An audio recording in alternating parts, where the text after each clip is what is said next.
Buenas tardes, Felipe. Buenas tardes, ¿cómo estás? Felipe, ¿es lo que corresponde, Felipe? Sí, pues de hermano Felipe. Hermano Felipe. Correcto. Perfecto.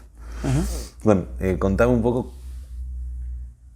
qué sos, quién sos, por qué te podemos ver vestido así, con ese corte de pelo tan particular, qué significa. Bueno, mi nombre civil, voy a comenzar por ahí, es Juan Ignacio Felipe. Cuando yo me consagré al Señor, ¿no? Entré en esta orden, me cambian el nombre, me colocan hermano Felipe. Bueno, como verán, está la vestimenta típica de los franciscanos. Acá tengo el símbolo, que son y tenemos los 3 nudos: pobreza, castidad y obediencia. El hábito marrón, que representa la tierra, la pobreza. Y bueno, el corte en la cabeza, como verán, la tonsura, que se usaba, no sé si habrás visto una película de las viejas, que se usaba en la iglesia. Después se dejó de usar, pero algunas congregaciones o órdenes en estos tiempos están surgiendo y están volviendo a usar la tonsura, que representa el señal de pertenencia a Cristo, radicalidad, la opción por Cristo, y representa también, bueno, la corona de espinas de Jesús que colocaron en la cabeza de Jesús en la hora de la muerte, ¿no? ¿Y cuál es tu congregación? Mi congregación es Toca de Asís, es el nombre popular. Lo pueden buscar ahí en Instagram o en Google, ¿no? Sale. Y el nombre formal es Hijos de la Pobreza del Santísimo Sacramento. En portugués, que es donde yo vivo allá en Brasil, es Filhos da Pobreza do Santísimo Sacramento.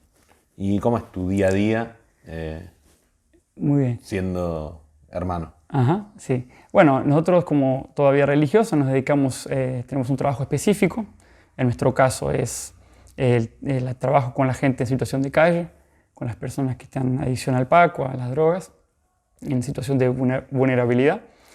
Y como todos los demás religiosos, la vida de oración. Nosotros tenemos las oraciones canónicas de la iglesia, que se reza a la mañana, al mediodía, a la tarde, a la noche. Tenemos también la adoración al Santísimo Sacramento, 2 horas por día. Y el convivio fraterno, ¿no? Nosotros vivimos en comunidad, somos varios jóvenes de distintos lugares, de Brasil, hay jóvenes de Ecuador, yo soy el único de Argentina, y vivimos en comunidad. Entonces los tiempos se dividen entre el trabajo con los pobres, la oración y los momentos fraternos, de deporte, hacemos momentos de descontracción, digamos, ¿no? Entonces una vida muy, muy alegre, somos todos jóvenes y con un mismo objetivo, entonces compartimos los ideales y se busca seguir el ejemplo de San Francisco, ¿no? Por eso tenemos la espiritualidad franciscana, de vivir esa pobreza y abandono en la providencia de Dios. La providencia sería no vivir por nuestros propios medios, digamos, no, cuando trabajamos lo hacemos de manera voluntaria, sin fines lucrativos, entonces nos abandonamos a la providencia de Dios, que nos cuida en su cariño a través de las personas que nos ayudan, que nos donan dinero o materiales, ¿no? Concretos. ¿Y cómo llegaste ahí? ¿Cómo llegaste a Toca de Asís? Bueno, es una historia un poco larga, voy a intentar resumirla. Yo vengo de una familia acá de Buenos Aires, Villa Devoto vivimos, familia católica. Todos mis papás son católicos, mis hermanos fuimos a una escuela católica también, acá de Devoto, San Vicente de Paúl. Y yo en la etapa de la adolescencia tenía esa inquietud de entender las cosas, querer seguir un camino con mis propias fuerzas, ¿no? Entenderlo con mi cabeza también y que haga sentido para mí. Entonces yo cuando iba a la iglesia no me sentía bien y me alejé, digamos, ¿no? Y empecé todo un camino en mi adolescencia de rebeldía, como cualquier joven, ¿no? Salir a la calle, hacer quilombo, pero también dentro de mí el deseo de ayudar a los demás siempre estuvo, ¿no? Veía a la gente en la calle con situaciones diferentes de las mías y siempre me tocó muy fuerte eso, ¿no? Ver personas que necesitaban a alguien que los ayude, ¿no? O alguien que se acerque. Y me hacía un ruido muy fuerte interior la diferencia social, digamos, ¿no? Que yo tuviera y yo no. Entonces comenzó toda una búsqueda muy grande. En los últimos años de la escuela, en la secundaria, empecé a frecuentar algunas villas de acá de Buenos Aires, el Bajo Flores, la Villa 21, acá de Barracas. Conocí a algunas personas de la iglesia que estaban tocando esta parte más social, entonces me enganché. No por la parte religiosa, sino por la parte de trabajo con los pobres. Y ahí me empecé a aproximar mucho de las personas que usaban Paco. Y ahí hice todo un proceso con estas experiencias. ¿Y a qué edad empezaste a hacer? Tenía 17 años, 18, por ahí, en los últimos años ahí de la escuela. Y marcó mucho mi vida, ¿no? El hecho de ver otras realidades, de abrir mi cabeza a otras situaciones, ¿no? Escuchar el dolor de los que más sufren. Eso me movilizó muchísimo. Y seguía confundido interiormente. Esto de alguna forma no me traía paz, porque parecía que nada estaba solucionado dentro de mí. Después de todo, el problema era en mi interior, digamos, ¿no? Yo sabía que tenía que hacer eso, pero no sabía dónde era mi lugar, ¿no? Entonces terminé de estas experiencias y después me decidí a hacer un viaje con 2 amigos de la adolescencia que compartíamos muchos ideales. Éramos 3, salimos en enero de 2014. Fuimos para el norte, como muchos porteños y argentinos hacen, digamos, con una mochila, con pocas cosas, a dedo, y fuimos viajando para el norte. Y bueno, conocimos Argentina, Bolivia, Perú, Ecuador, Colombia, Venezuela y Brasil. Pedíamos comida, hacíamos malabares. Ese era nuestro esquema del viaje. Y bueno, resulta que fue precisamente en ese viaje que tuve mi encuentro con Dios, donde yo decidí entregarle mi vida. Por increíble que parezca, llegó un momento del viaje cuando estaba por Perú que me empecé a sentir vacío nuevamente, ¿no?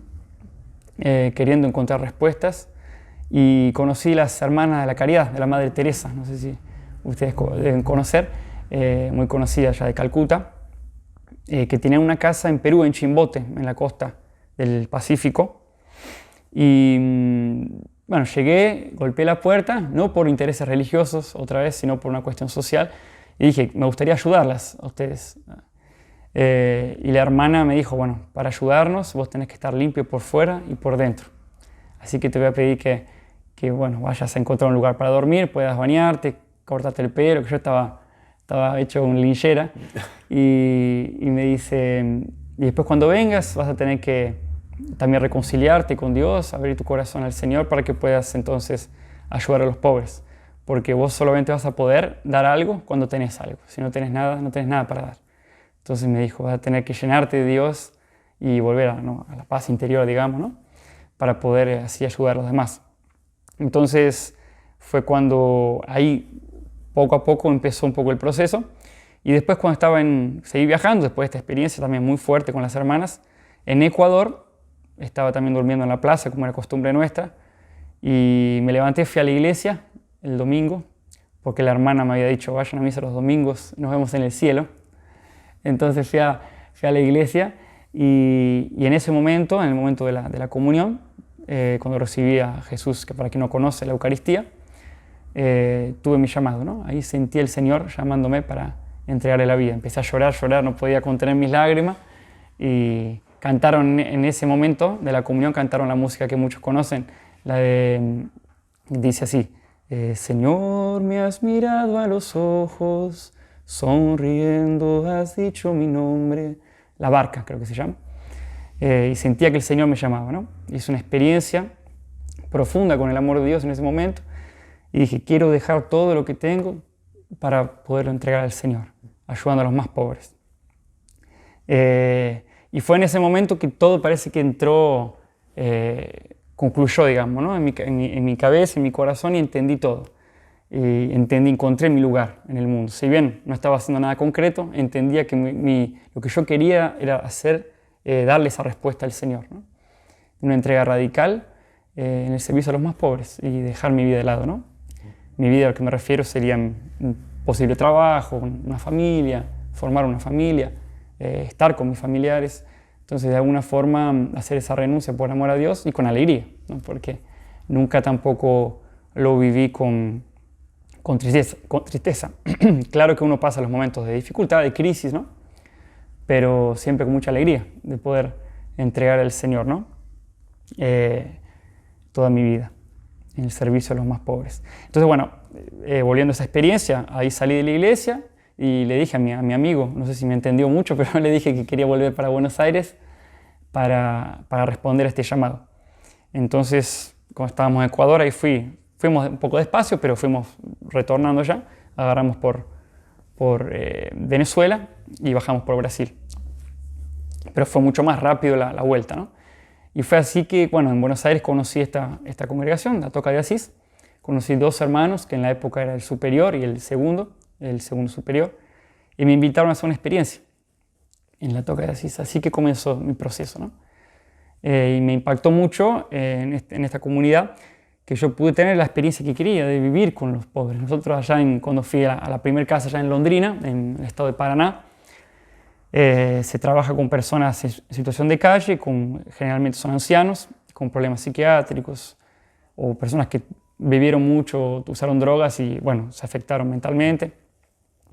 Entonces empecé el proceso allá en Londrina, viviendo con estas personas, eran más o menos 15 acogidos de la calle y los religiosos, ¿no? Así empezó el proceso. Y la experiencia muy fuerte de ser familia para los que no tienen familia, ¿no? Ser un hermano para aquellos que perdieron todo. Y la orden a la que vos perteneces, ¿qué es lo que te exige? Lo que me exige, bueno, como dije acá, de los votos evangélicos que se profesan en la vida religiosa, pobreza, castidad y obediencia, que se profesa delante de la iglesia, ¿no? Con siempre un obispo que da la autorización, digamos, en nombre de la iglesia. Y bueno, la pobreza es, en mi caso, ¿no?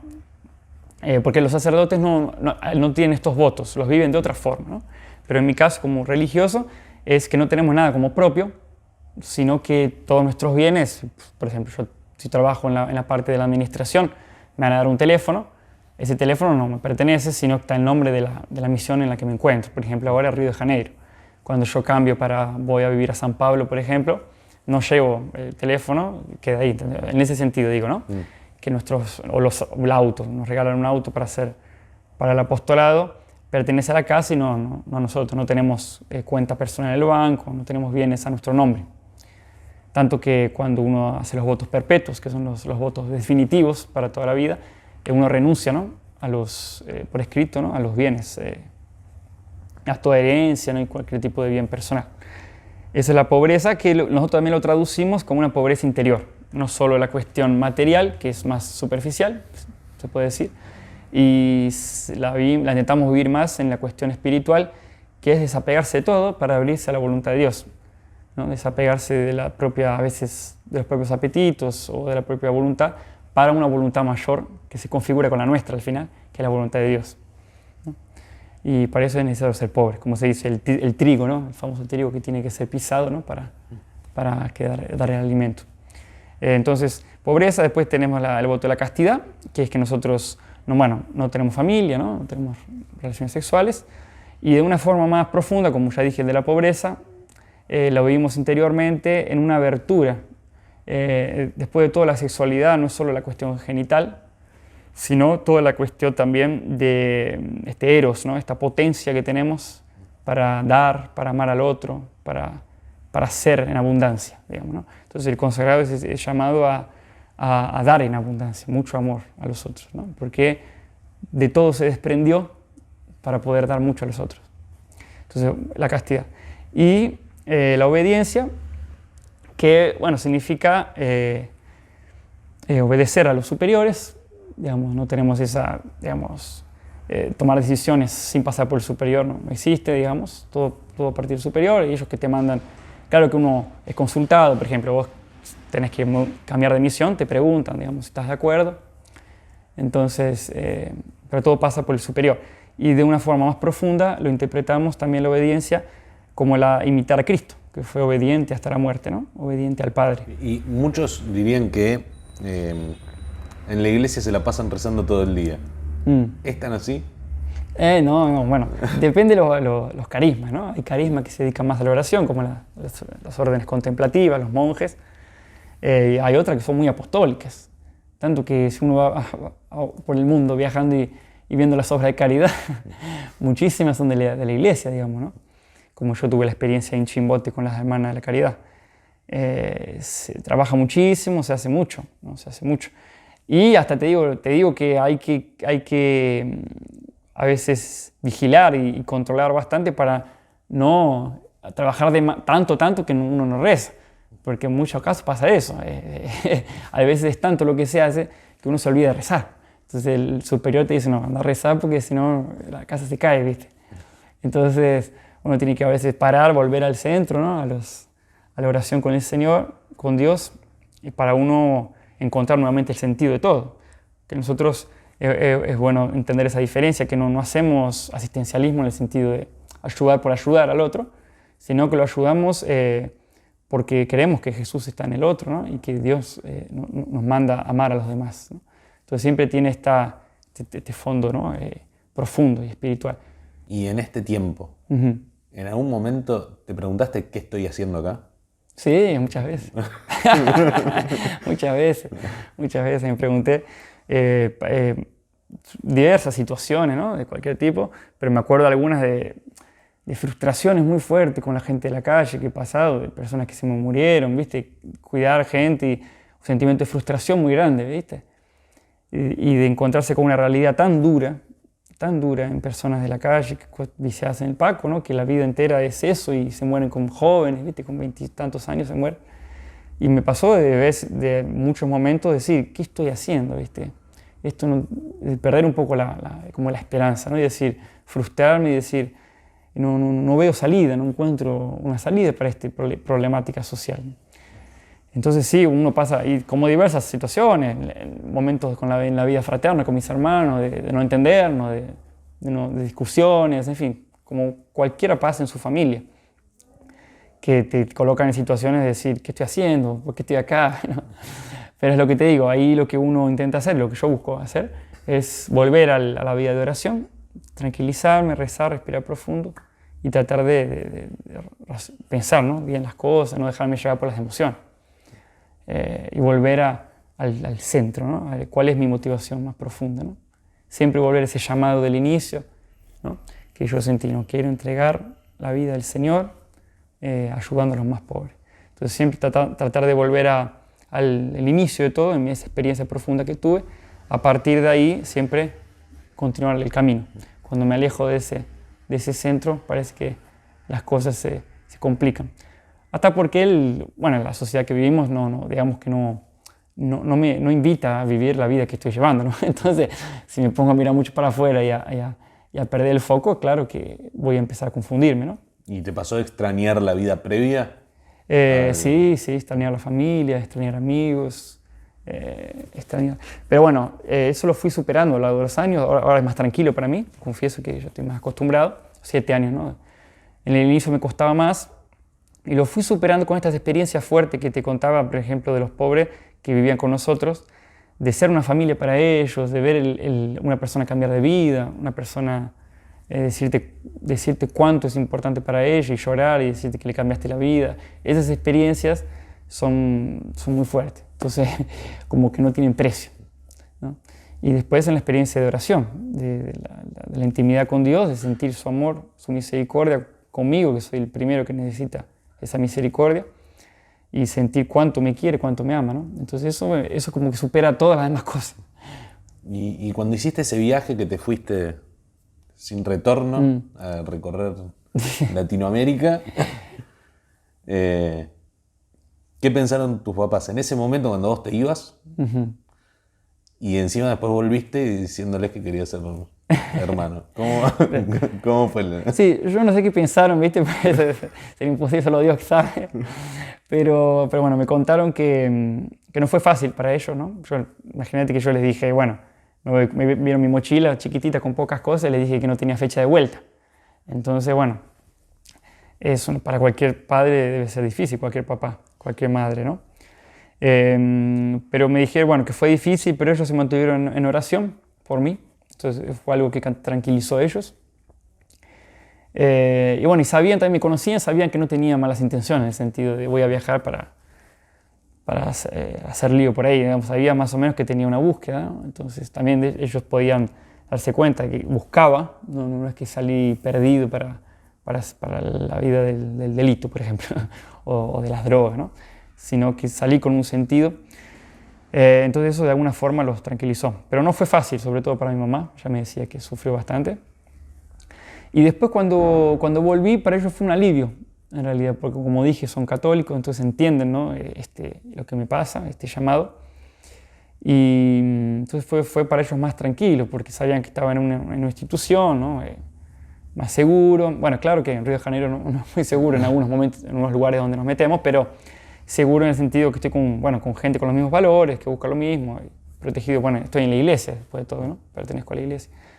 Entonces, para ellos es muy importante eso. ¿Cómo es, por ejemplo, un día a día acá en Buenos Aires? Venís a Buenos Aires, que acá no sos el hermano Felipe que sos en los lugares que vas en Río de Janeiro. Venís acá a Buenos Aires, no sé, vas a comprar el pan. Y bueno, acá es muy gracioso, ¿viste? Porque no estoy en un convento con mis hermanos, entonces yo parezco Batman por la calle, ¿viste? La gente me ve, yo no sé qué piensa. No sé si algunos dicen que soy musulmán, que tengo cara de turco, ¿viste? Otros saben que soy franciscano, me ven el corte de pelo. Entonces me han dicho de todo en la calle y las personas, como me ven así raro, no saben mucho de qué se trata. Pero cuando tengo la oportunidad me gusta charlar con las personas para explicarles, ¿no?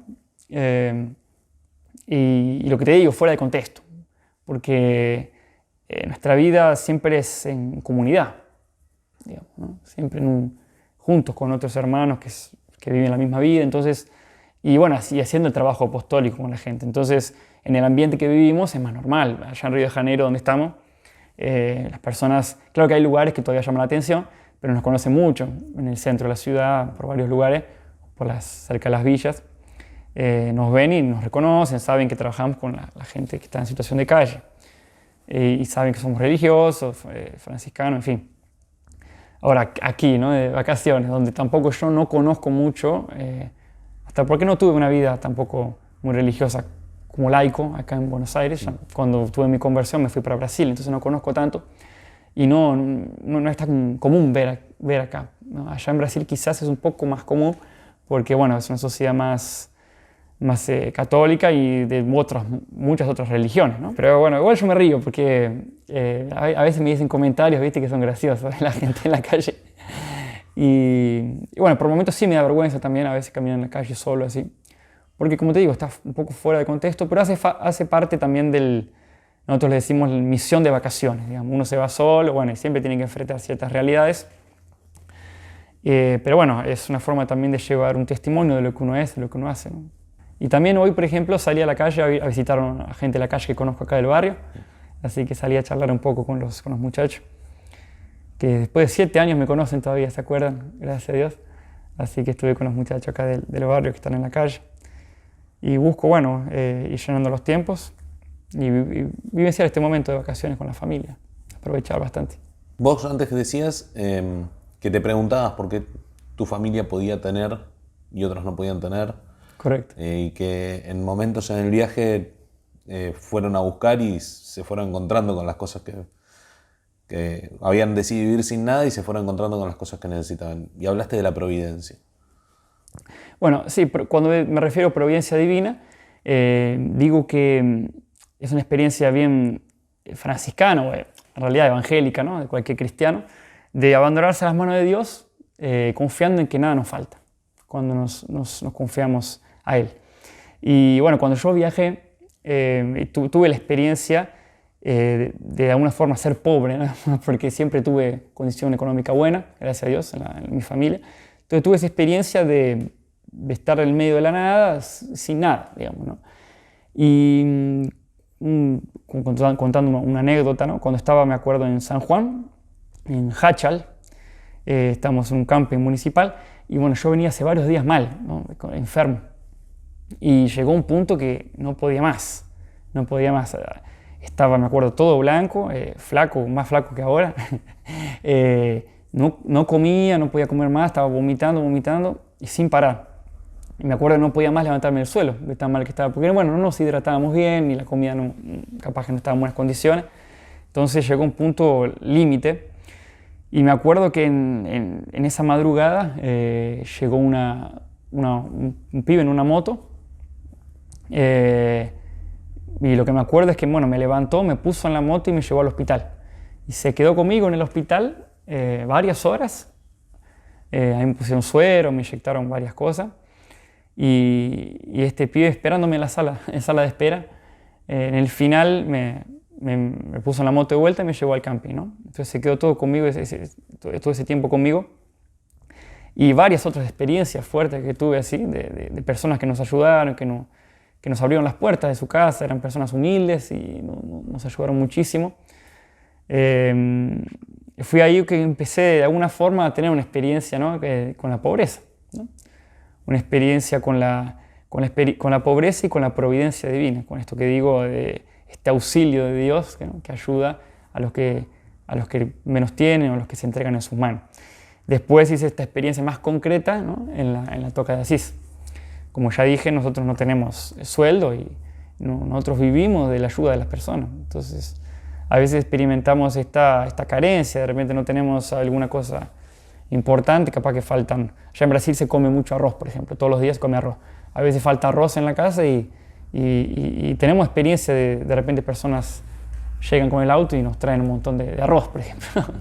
Y existen experiencias de todos los hermanos que cuentan y que son impresionantes, ¿no? de esta providencia que nunca falta. Muchísimas.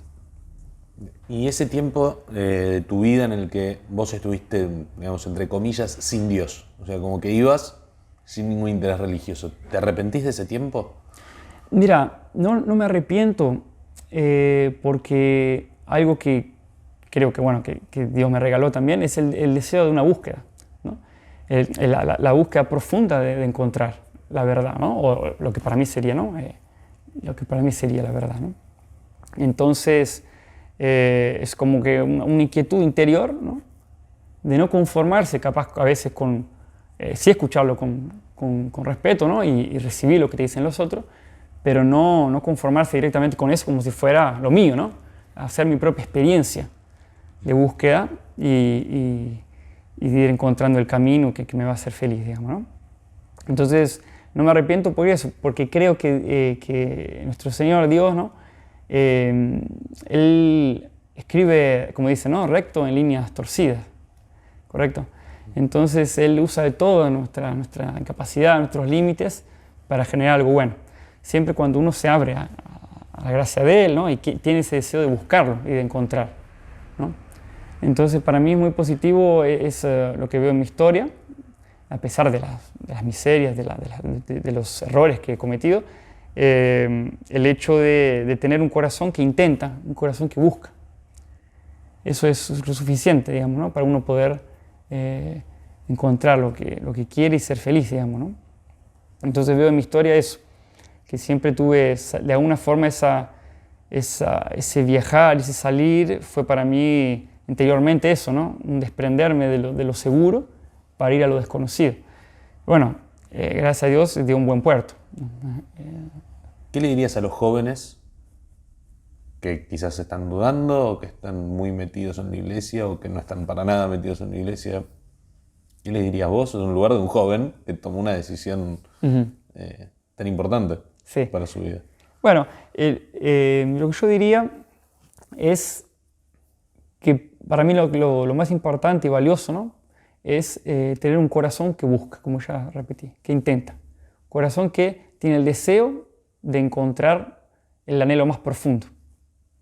Todos nosotros tenemos dentro del corazón un anhelo profundísimo, que muchas veces está escondido o oculto, con muchas máscaras y cosas que van tapando por ciertas realidades, de sufrimiento, de frustraciones, pero lo importante es llegar a lo profundo, a ese anhelo profundo y buscarlo con intensidad en la vida, ¿no?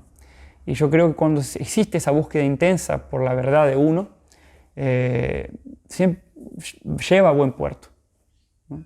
Esa fue mi experiencia personal, ¿no? Cuando uno hace lo que quiere hacer con amor, con toda su fuerza, ¿no? Y se empeña en aquello y hacerlo bien, de la mejor manera, siempre lleva a buen puerto. Veo una guitarra.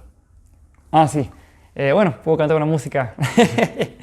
Quería cantar una en portugués, pero bueno, voy a cantar una en castellano, una música que hice en un momento de oración, que no estaba sintiendo bien, yo estaba triste, me acuerdo, y agarré la guitarra en el momento de oración y bueno, me vino la letra primero y después la música. Y habla un poco de mi corazón, ¿no? De esta entrega al Señor. De esta entrega al Señor y colocarlo a Él como el centro de mi vida y esta entrega absoluta a su voluntad. Se llama Fin Último. Yes.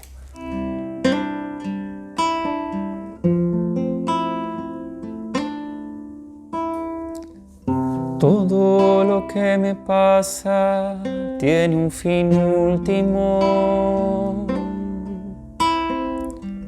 y cada respirar tiene un sentido.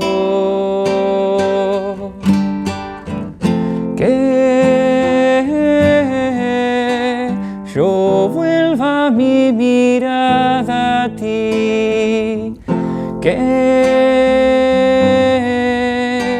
te adore, que yo vuelva mi mirada a ti, que te adore.